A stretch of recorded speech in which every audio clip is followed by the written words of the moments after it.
कुछ सत्संग सुना दीजिए। मैंने कहा आप उधर ही आ जाइए, तो वहाँ पूरी 4-5 घंटा कथा चलती, आप उधर आ जाइए।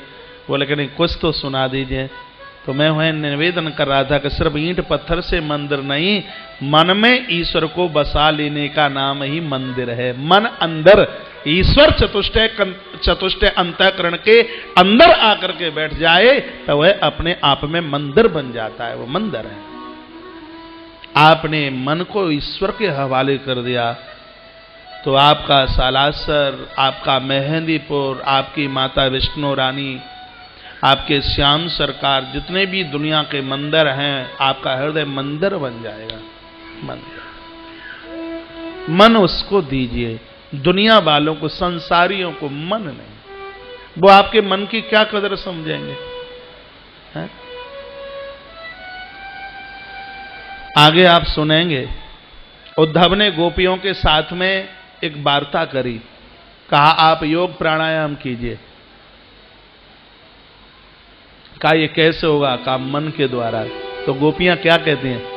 गोपियां कहती हैं ऊधो मनन भये 10-20 ऊधो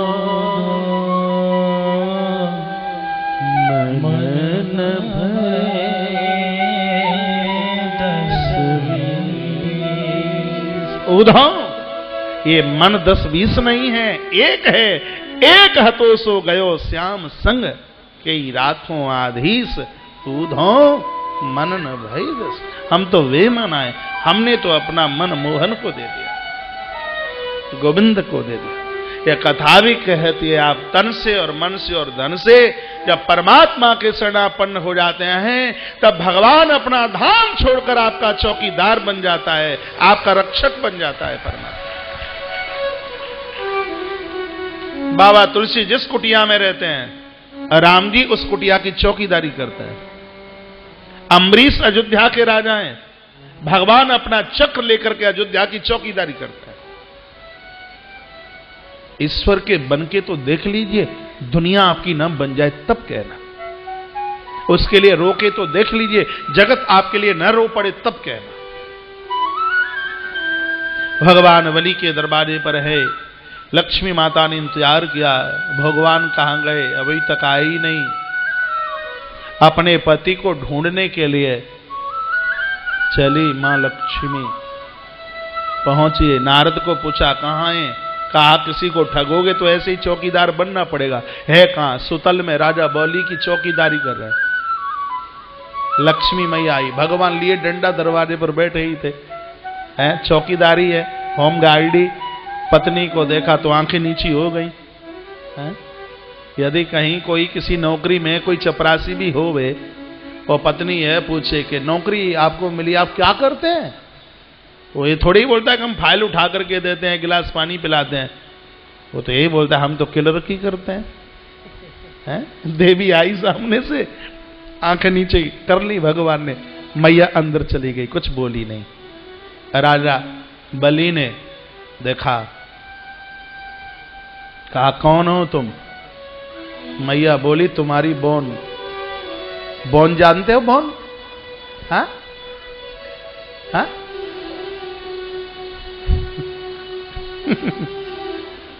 तुम्हारी बहन हो। भैया नहीं था?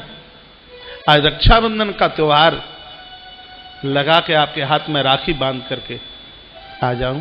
राजा बलि खुश हो गया, कहा तो हमारे तो बहन थी नहीं, ये तो बहुत बढ़िया हो गया है। हाथ आगे किया राजा बलि ने।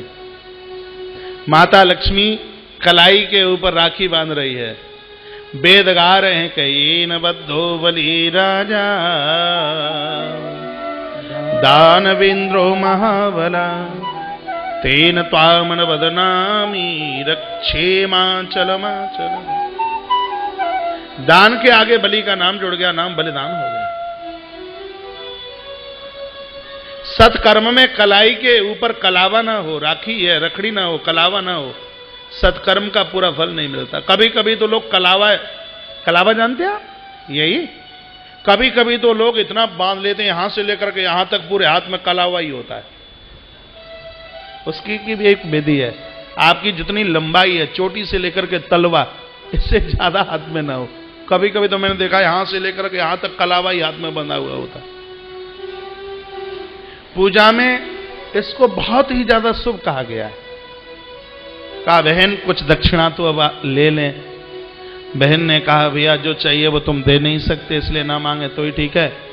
राजा बलि को अभिमान आ गया। कहा भगनी शायद तुमने इतिहास पुराण उठाकर नहीं देखे, ये वही बलि तेरा भाई है जिसने अपना सब कुछ नारायण को समर्पित कर दिया।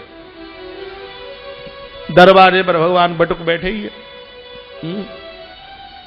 कहा राजा देने का अभिमान आ गया तो अब हम चौकीदारी से इस्तीफा लेके जाने वाले हैं। जब तक देने का अभिमान नहीं था तो आपके यहां हम चौकीदारी करते रहे।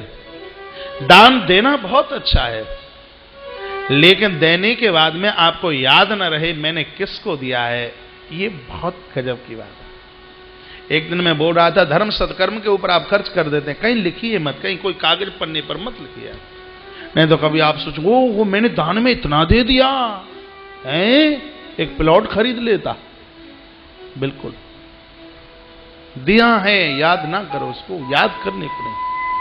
देना और लेने का मायना तब फलीभूत होता है। जिसने दिया है उसको यह लगे कि मैंने कुछ नहीं दिया, और जिसने लिया है उसको यह लगे कि मैंने अपनी जरूरत से ज्यादा ले लिया। इसमें लेने वाले और देने वाले दोनों का कल्याण है। आप यह विशेषता मैंने इन माताओं में बहनों में बहुत देखी है।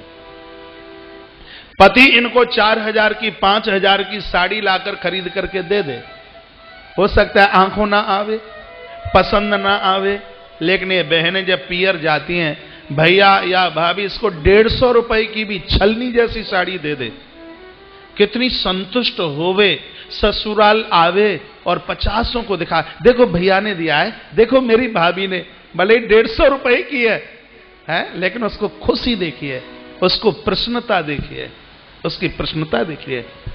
इसी में तो लेने वाले और देने वाले का पूर्ण रूप से कल्याण है। गुरु लोगों को भी ऐसा ही होना चाहिए। गुरु को ऐसा चाहिए, गुरु और शिष्य का धर्म देखिए, गुरु को ऐसा चाहिए शिष्य से कछु नहीं ले, जिसने अपने आप को ही तुम्हारे हवाले कर दिया है। और क्या चाहिए? गुरु को ऐसा चाहिए शिष्य से कछु नहीं ले, और शिष्य को ऐसा चाहिए कि गुरु को सब कछु दे। नहीं तो लोभी गुरु लालची चेला, भैया होई नरक में ठेलम ठेला। हर ही से धन शोकन हर ही से धन शोकन हर ही से धन शोकन सो गुरु घोर नरक में पड़हि, सो गुरु घोर नरक में पड़हि। शिष्य बना लेना बड़े साधारणता की बात है, लेकिन गुरुतत्व के द्वारा उसको निभा लेना ये बड़े कठिनाई की बात है। आपने बच्चों को जन्म दे दिया, ये बहुत साधारण सी बात है, कीड़े मकोड़े को भी संतान हो जाती है। बच्चों का आत्मोद्धार आत्म कल्याण हो जाए, ये कुछ सिखा दें, तब ही तो पिता बनने का दर्जा हासिल होगा। लिस्ट में चेला और चेली कितने हैं, गुरु का महत्व इससे नहीं है। महापुरुष ने, संत ने दरबार में आए हुए का कितनों का कल्याण कर दिया है, महत्व इस बात का है, इस बात का महत्व है। कहा मांग लीजिए दक्षिणा में, क्या चाहिए? कहा जो चाहिए दे नहीं सकते। कहा बिल्कुल दूंगा। 3 बार कहा कि दूंगा दूंगा, तीसरी बार कहा कि दूंगा, तो लक्ष्मी मैया बोली, सुनिए क्या बोली, दरबारे पर जो चौकीदार बैठे हैं भाई साहब, कृपया उन चौकीदार को दे दीजिए। बलि ने पूछा, चौकीदार तुम्हारे कौन लगते हैं? कहा, ये हमारे साहब हैं, ये हमारे पतिदेव हैं। राजा बलि ने अपना माथा ठोका, कहा, बहनोई साहब तो ठगिया निकले सो निकले, लेकिन बहन जी ने तो कमाली कर दो, बादर फाड़ दो। बहन और बहनोई का तो काम ही यही है। कितना भी मिले फिर भी तो इच्छा तो होती ही है? वो सात्विक इच्छा।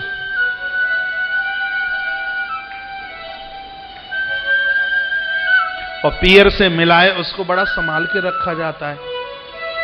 एक चम्मच भी मिलेगी, है 2.5 रुपया की चम्मच, उसको संभाल के। मैंने ग्रंथ में पढ़ा है, पियर से जो मिला है वो पैसा बहुत शुभ है। यदि उसको दान पुण्य में लगाया जाए तो उसका कई गुना। पति से मिला बहुत शुभ है, दान पुण्य में लगाया जाए उसका कई गुना मिलता है। आपका विवाह हुआ, सामान लेकर के आप ससुराल पहुंचे और उधर आपकी ननद का विवाह हुआ और वो सामान आपके ननद के विवाह में चला गया, समझ लीजिए राम जी का अश्वमेध यज्ञ का पुण्य आपने प्राप्त कर लिया, राशि यज्ञ का फल मिल गया। आपको अपने पियर से मिला, धोती साड़ी मिली, जो भी कुछ मिला आपने अपनी ननद को दे दिया, उसका बड़ा पुण्य है। ये तो आपको पता ही नहीं होगा। हाँ, कहां पता होगा? ग्रंथ में लिखा। तत्पश्चात मैया बाहर आई, बामन प्रभु को लेकर के चली है। रास्ते में व्यंग कस दिया, आज तो छुड़वा के ले आई हूं, अब किसी को ठगोगे तो भले ही चौकीदार बने बैठे रहना। पूरी कथा कहती है कि परमात्मा के ऊपर चढ़ाया गया कभी निरर्थक नहीं जाता, कभी फालतू नहीं जाता। भोगों के ऊपर, व्यसनों के ऊपर आप खर्च करेंगे तो संपत्ति में कमी आएगी। थोड़ी देर के लिए तो धर्म के ऊपर खर्च किया जाता है तो लोगों को लगता है हमें दंड लग गया, ये यूं ही चला गया। ये यूं ही नहीं चला गया, आपको अगले जन्म में वह मिलने वाला है जो आपने अपने हाथों से परमार्थ के ऊपर खर्च किया है। एक जगह 4 सेठ बैठे थे। एक सेठ जी का नेपाल तक उद्योग था, व्यवसाय, बिजनेस। 3 ने कहा, तुम बड़े पैसे वाले हो। जिसकी 10-10 फैक्ट्रियां थी वो बोलता है सबसे ज्यादा गरीब तो मैं ही हूं। कहा, नेपाल तक तुम्हारी फैक्ट्री है? सो कहा, ये तो बच्चों के लिए कर्तव्य पूरा कर रहा हूं। मेरा पैसा तो वो है जिस पैसे को मैंने धर्म सदकर्म के ऊपर खर्च किया है, भगवान के रजिस्टर में वह मुझे लिखा हुआ मिलेगा। ग्रंथ में लिखा, अच्छी जगह खर्च किया गया, दौलत में कभी भी कमी लेकर के नहीं आता। भगवान कई गुना करके भक्त को वापस कर देते हैं। बामन पुराण में एक बड़ी सुंदर कथा आती है, आप सुनोगे आपको बहुत अच्छा लगेगा। एक जुआरी, इसने इतने अपराध पाप किए, कोई अपराध की कमी नहीं रही। इस जुआरी ने इतना अपराध किया। माता इधर देखिए, हम इतने बुरे नहीं है कि देखने के लायक ना हो। इधर व्यास गद्दी की तरफ देखिए, इधर शंकर जी बैठे, हनुमान बैठे हैं, गोपाल जी बैठे हैं। इधर देखिए, सहेली को बात ना कीजिए। शाम को 7:30 के बाद में सहेली को मिलना, बहुत दिनों के बाद मिलना हुआ होगा। दीदी अकेली आई हो, वो नहीं आए हैं, फुर्सत नहीं मिली, व्यापार ज्यादा चल रहा था। पर 15 तारीख की रात को आ जाएंगे, 16 तारीख के भंडारे तक तो पहुंच ही जाएंगे। वो बाद की बात है, 7:30 के बाद की। अभी कथा सुन ले। तो इस जुआरी ने इतना अपराध किया, इतना पाप किया महाराज, जिसकी गिनती नहीं की जा सकती। एक दिन रास्ते से निकला तो कहीं कोई संत बोल रहे थे कि ईश्वर के ऊपर, परमार्थ के ऊपर खर्च किया गया निरर्थक नहीं जाता। ये सुनता हुआ निकल गया। हाथ में फूल की माला लगी है, किसी गढ़का, किसी वैश्या के भवन की तरफ जा रहा है। पौड़ियों पर जैसे इसने पाम रखा, पाम फिसल गया, धड़ाम से नीचे गिरा। नीचे कीला पड़ा हुआ था, वो पेट में पार हो गया, मरने की नौबत आ गई। ठीक सामने भोलेनाथ की, शंकर जी की एक पिंडी इसको नजर आई। सुने, वही बात याद आ गई कि ईश्वर के ऊपर चढ़ाया गया निरर्थक नहीं जाता। फूल की माला लेके आया था चाहने वाले को लेने के लिए, लेकिन वहां तक नहीं पहुंच सकता, क्या करूं? तो उसने वह फूल की माला मरते समय भगवान शंकर के ऊपर चढ़ा दी। इतने में दम निकल गई और यमराज के दूत घसीट कर इसको लेके गए और यमराज के सामने खड़ा कर दिया। कहा, महाराज दुनिया का ऐसा कोई पाप नहीं इसने ना किया हो, बताइए कौन से नरक कोठरी में फेंके। यमराज का बही खाता देखने वाला चित्रगुप्त है। चित्रगुप्त को कहा, इसका लेखा देखिए क्या लिखा है? कहा महाराज दुनिया का ऐसा कोई पाप नहीं सो इस जुआरी ने न किया हो। बहुत सारा पी, जुआ खिला, उल्टा पुल्टा काम किया। कहा थोड़ा बहुत कुछ पुण्य तो होगा। कहां, एक थोड़ा सा पुण्य क्या, मरते समय इसने शंकर जी के ऊपर एक फूल की माला चढ़ा दी है, इतना पुण्य है बस।